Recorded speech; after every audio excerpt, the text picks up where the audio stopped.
après. Parce que Karim Wade nous doit des explications ce monsieur. D'accord alors ñu dugg ci livre Madiambal Diagne bi xam nga moom bindoon Ousmane Sonko Adji Sarr l'histoire après bi mu ci jógee mu bind Macky Sall derrière le masque bind na tey Amadou Ba la dernière marche donc c'est un journaliste man vraiment ku ma apprécié sama grand sama doyen vraiment man j'aime ça les journalistes qui écrivent des livres ku koy tontu nga bind wala nga toog nga wax lu leer mais nag ay xaste moom wax dëgg yàlla pour mën jaarut moo tax livre bi dañ ciy waxtaan alors day am yenn partie yu ma jël rek parce que livre bi si gis-gis xam naa ne moo ngi wane Amadou Ba daal que xam naa candidat bu baax la aussi yooyu yëpp dinañ si ñëw mais dafay am partie bu ma leen di lire rek foo xam ne mu ngi tudd riche comme Crésus alors benn partie muy wax sur la recherche de Amadou Ba muy justifier que en tant que inspecteur des impôts fi mu jaar war na am li mu am. alors ma am benn partie bu ma si lire boo ko defee ku nekk ni sa commentaire alors mën naa commencer en effet rien que les chiffres des fonds communs perçus à ce niveau de la haute administration des finances publiques peuvent paraître invraisemblables. Les fonds communs constituent une cagnotte de gratification distribuée régulièrement aux agents des régies financières de l'État et les montants sont au prorata du niveau de responsabilité des agents publics. Dans l'administration fiscale. waaw xam nga jëlee photo bi. waaw ba si yaa ngi fa alors. Il continue. Dans l'administration fiscale, les agents profitent du système du fonds commun ainsi que de celui des primes reçues. Ils possèdent aussi une mutuelle fort avantageuse pour le personnel. Les chiffres parlent d'eux-mêmes. Écoutez bien, les chefs de bureau touchent en moyenne 12 millions de francs CFA fonds commun chaque trimestre, chaque 3 mois. Fois 4. Donc fois 4 sur l'année quoi. Sur l'année. Alors qu'un simple directeur est servi à hauteur d'environ 30 millions de fonds communs par trimestre, 120. Sans compter les primes reçues, perçues avec les contentieux qui sont dans les mêmes proportions. Allez voir les revenus d'un directeur général de ces administrations sur plusieurs années. Un ancien responsable des ressources humaines à la direction générale des impôts affirme qu'un directeur général peut toucher plus de 100 millions de francs CFA par fonds commun. Amadou Ba occupe le poste pendant plus de 7 bonnes années. Alors, kon dégg ngeen ko ñi nga xam ne dégguñu li ma wax ma tënkal leen ko si wolof si tënk am na voilà affaires étrangères voilà donc voilà ak bon fi mu jaar donc voilà donc fi Amadou Ba jaar lay expliquer que donc war na am alal ji mu am mën na ko expliquer parce que boo nekkee si administration si régie financière par exemple impôt domaine mën nañ ko tudde noonu fonds commun mooy li nga xam ne dañ koy dajale di leen ko jox par ñetti weer am na si ñoo xam ne ñu ngi laal fukki millions ak ñaar ñetti weer yu ne mooy ñi nga xam ne ay chef de bureau lañ inspecteur par ñetti weer ñi nga xam ne ay directeur lañ chaque ñetti weer mën nañoo laal fanweeri millions yu bokkut ak seen salaire laa wax nag alors ñi nga xam ne nag ay directeur général lañ mooy les directeurs généraux yi nga xam ne ay comme Amadou Ba fi mu nekkoon par exemple directeur général des impôts et domaines mën nañu àll téeméeri millions ñetti weer yu ne alors Bachir ak boole seeg fu ñuy dagg suuf nee na dinañ leen fa daggal jox leen. am na si ñoo xam ne si ñoom suuf si ñuy dagg. jox ñu jaay ko jox ñu jaay ko alors pour expliquer que Amadou Ba mi ñuy wax c'est un fonctionnaire milliardaire que effectivement fi mu jaar xaalisam mën nañ ko justifier légalement. waaw man damay commencer d'abord. Oui. par comme tu as fait féliciter Madiambal man suma grand la dafa am ñaari journalistes yoo xam ne dama leen naw de par leur position. c'est Madiambal Diagne et Sadikh Top. Sadikh Top Pastef. bu Pastef oui. lu ma leen nawee c'est simplement d'avoir affiché ñoom camp bu ñu bokk et de l'avoir assumé contrairement à énormément de gens yi nga xam ne yi nii lu Thierno Alassane Sall wax c'est des envoyés spéciaux de certains groupes de presse de certains hommes politiques dans des émissions politiques ak yooyu noonu voilà mais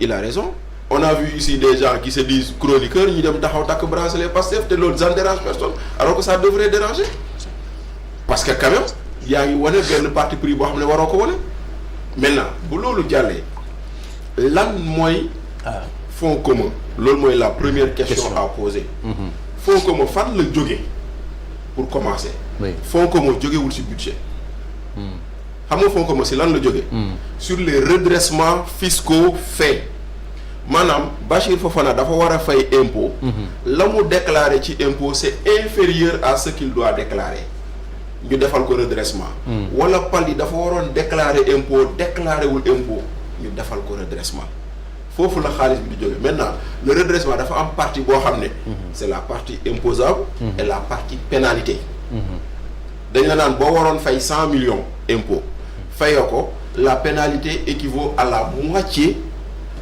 de ce que tu dois payer de la somme due donc ça devient 150 millions. ça devient 150 millions léegi nag maintenant ci 50 millions yooyu la ñuy génnee benn pourcentage boo xam ne moom la ñuy jox gratification agent yi parce que neexal la daal.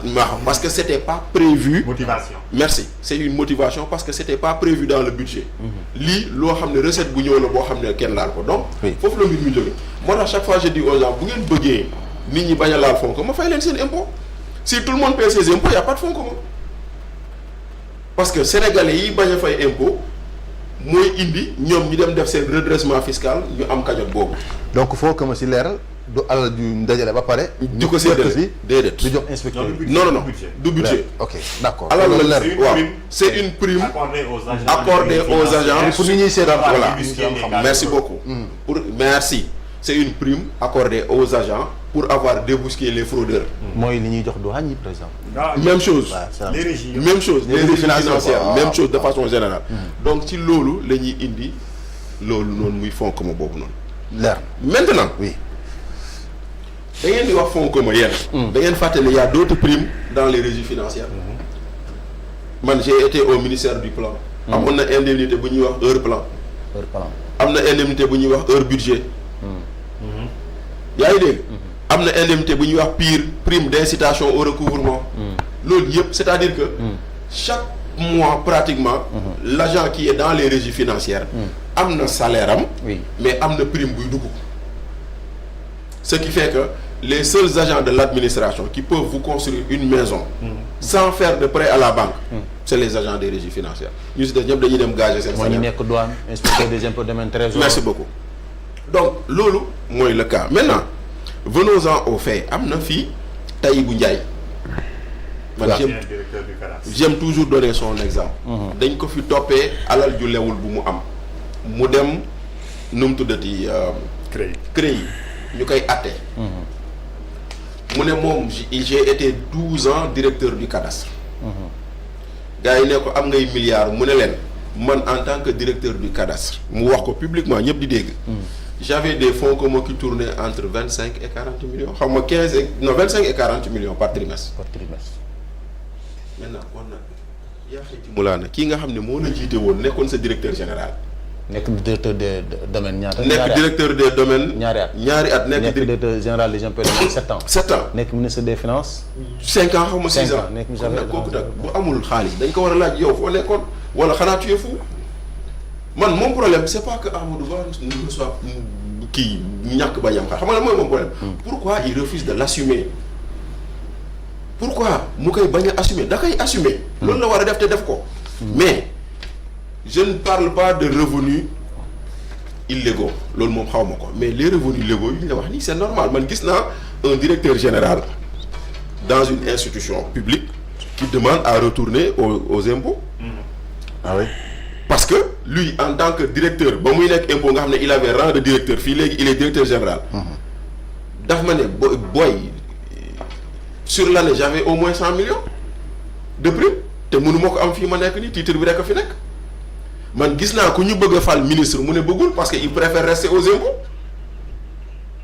mais loolu moo fi nekk c'est valable pour tout le monde c'est valable pour tout le monde c'est valable pour les gars des impôts c'est valable pour les gars du trésor c'est valable pour les gars des douanes voilà kon nag maintenant nag léegi nag aujourd'hui yow yaa ngi taw wax li tax ku jug rek ne finance la jëm. mais justement maintenant si biir loolu tamit dans cette cagnotte qu'on amène là.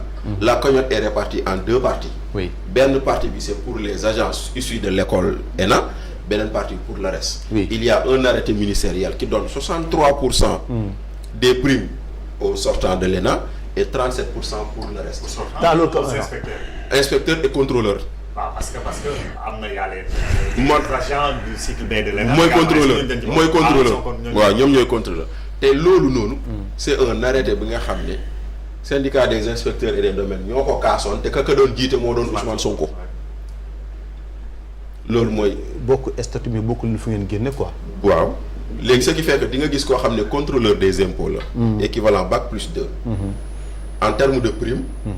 mu ëppale koo xam ne il a niveau bac+5. parce que kay ENAM la génn. voilà loolu tam muy foofu noonu. maintenant xam nga moo tax des fois. quand maintenant je vous pose ce débat je leur dis mais écoutez yéen Ousmane Sonko il habite cité Keur Gorgui dans une belle maison acquis à travers son travail il a fait 15 ans dans les impôts mu mun a am kër cité Keur Gorgui Amadou Ba qui travaille depuis 30 ans dans le système mënul am kër Almadies ñu ne lu tax mu koy am. parce que damay gis ñu bëri dañuy naqaru naan fond caisse noire ni ñu koy waxee ñun mais lii moo ëpp caisse noire gi daanaka. man daal xam naa daal moi en tant que agent de l'État ku ma yóbbuwoon impôt ma jël parce que la fa nekk c'est la gis nga grand coup. c'est-à-dire ni ñu koy waxee mën nañ bañ a d'accord si ni ñu koy defee mais. c'est prévu. mais c'est prévu par les textes parce que tey jii beneen bi xoolal ñu ne la le Sénégal fait 7000 milliards de budget.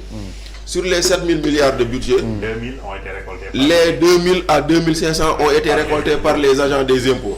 Mais leur donner 100 millions, loolu ça représente quoi dans 2500 milliards? Leur donner 100 millions, ça représente quoi? Mais parce que nous sommes dans un pays pauvre nag. mais bu ko deful débat bi nag foofu lay xaw mais bu ko deful yow doo am loo fayee courant doo am loo fayee ndox. parce que moom bu recouvrer wul. s'il ne recouvre pas. oui état du am ressource. dañ ko fay pour muy recouvrer nag Bachir. loolu yoon di. mais si tu ne mais si tu ne lui donnes pas mais Aladji Fall tu ne lui donnes pas cette prime là. tu le mets dans une situation de corruptibilité. loolu aussi nañ ko xool. ndaxte tey jii bu dee yow da nga ñëw def redressement fiscal pour une entreprise mu war a fay 100 milliards je donne un exemple de redressement fiscal. mu war a fay 100 milliards. léegi yow tu ne lui donnes pas une prime sur les 100 milliards qu'il doit collecter là. waa ji ñëw ne ko doo ba écoute mu ngi nii bon j'ai 20 milliards là mën après naa la jox 2 milliards. boo ko defee l'État perd combien 80 milliards. suñu système bi du neex a xeex. non il faut voir les choses froidement. ok Balde ma lire benn